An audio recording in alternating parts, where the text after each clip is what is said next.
Sinaloa es la segunda entidad más corrupta en el país. Por otro lado, el narcotráfico tiene una derrama económica importantísima en el desarrollo de todo lo que tiene que ver con la vida empresarial en Sinaloa.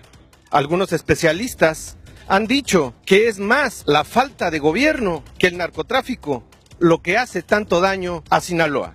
Aquí el siguiente reportaje.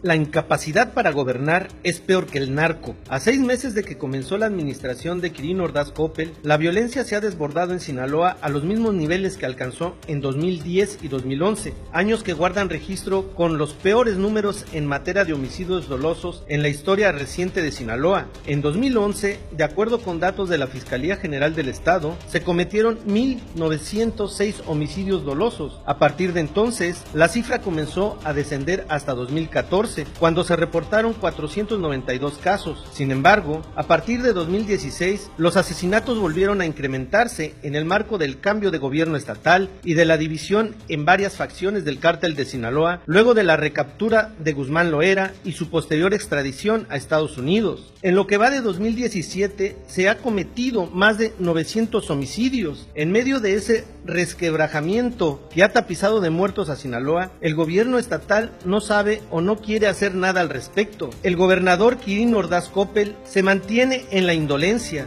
dando banderazos de salida a obras que empiezan pero que no se sabe si terminarán, ignorando a los reporteros cuando le preguntan por la violencia o mandándolos de plano a que vayan y le pregunten al fiscal. La corrupción, la complicidad y la negligencia con la que se han manejado los gobiernos estatales en Sinaloa, dicen algunos analistas en temas de seguridad, ha arrojado los resultados actuales: homicidios, delincuencia común y pobreza a la alza, y mientras tanto, desde el Congreso se resguarda a los corruptos, cuyo enjuiciamiento daría un buen mensaje a la sociedad de que se está intentando cambiar el actual estado de las cosas. Las elecciones de 2018 se realizarán en medio del peor clima de inseguridad que haya experimentado el país en mucho tiempo, con las organizaciones criminales fragmentadas, divididas en bandas o cédulas que no cuentan ni con los recursos económicos ni con los contactos necesarios para encauzar sus actividades delictivas solo al ámbito del trasiego de drogas, la delincuencia común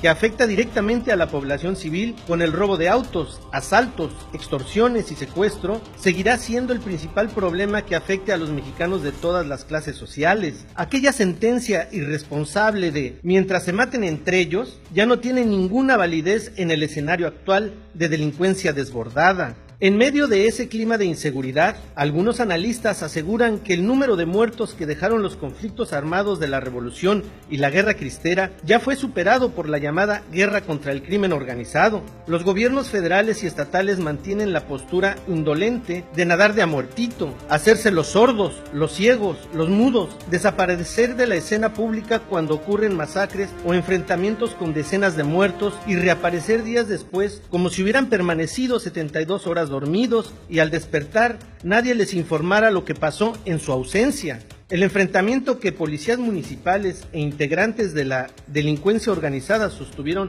la noche del 30 de junio en las inmediaciones de la sindicatura de Villa Unión en Mazatlán, que arrojó como resultado 17 sujetos armados abatidos y 5 policías municipales heridos, algunos de ellos aún en situación delicada, revive las peores imágenes a la que la población sinaloense se malacostumbró a partir de 2008, cuando ocurrió la escisión al interior del cártel de Sinaloa entre las facciones dirigidas por Joaquín Guzmán Loera y los hermanos Beltrán Leiva.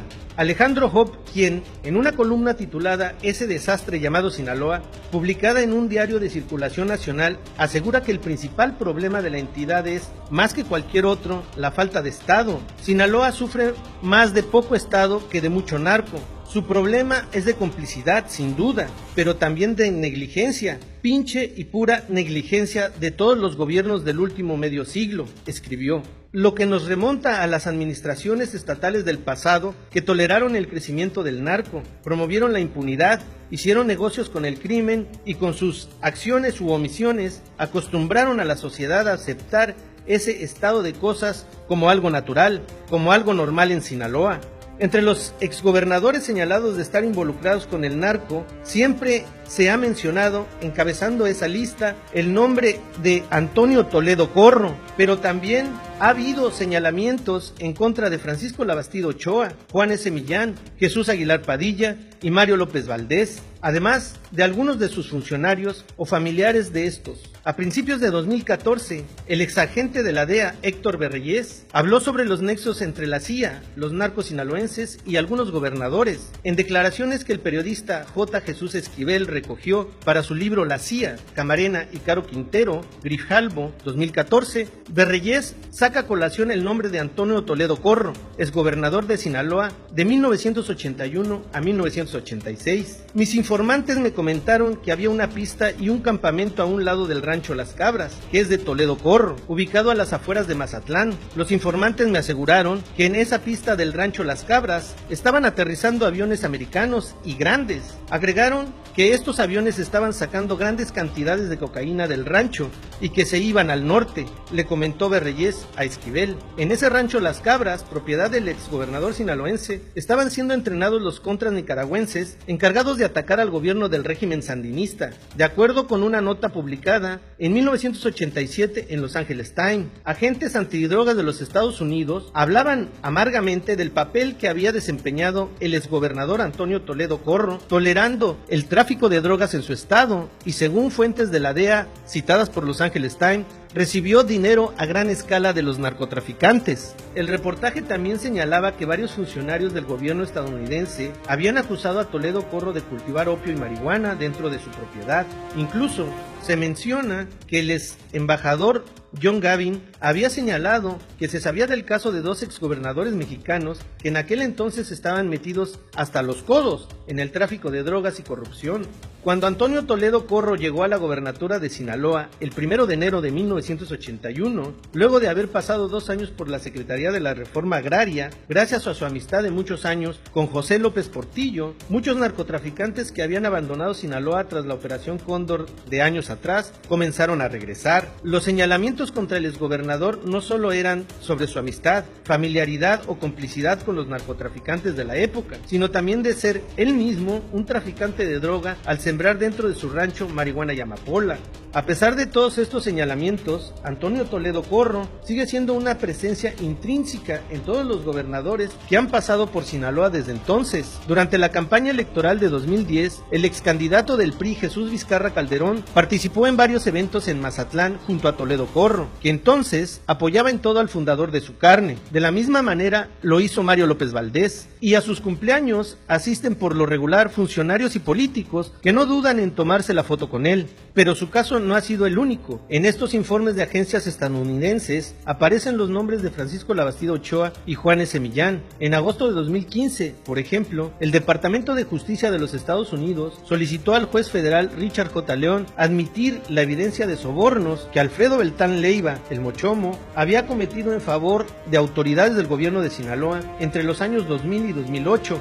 Juan S. Millán fue gobernador en el periodo 1999-2004, mientras que Jesús Aguilar Padilla estuvo al frente del gobierno entre 2005 y 2010. Los sobornos, de acuerdo con el Departamento de Justicia, se habrían cometido a favor de policías de todos los niveles, personal militar, el gobernador del estado, Policía Federal de Caminos y la oficina del fiscal y su agencia de investigación en Culiacán.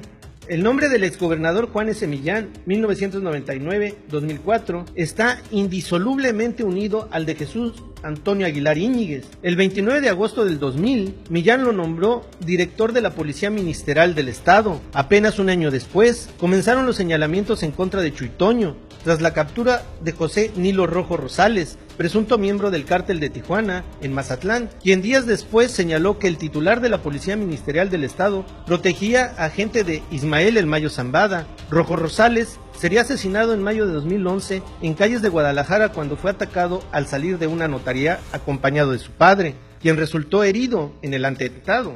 En 2004, un nuevo escándalo se precipitó sobre el funcionario de Juan S. Millán al ser detenido su hermano Tamar Salatiel Aguilar Íñiguez, acusado de pertenecer al cártel de Sinaloa. Entonces, el director de la ministerial se deslindó de las actividades de su hermano, pero los señalamientos en su contra aumentaron hasta que, en 2004, con el asesinato de Rodolfo Carrillo en el Cinépolis de Culiacán, se destapó la cloaca que evidenciaba que la ministerial daba protección a los narcos. Pero todo ese entramado de corrupción corrupción que impide la gestión de un pleno Estado de Derecho, con gobernantes que deberían estar desligados del crimen y con un cuerpo policíaco que funcionara para detener delincuentes y proteger a la ciudadanía, se da también en los ámbitos propios del Congreso del Estado.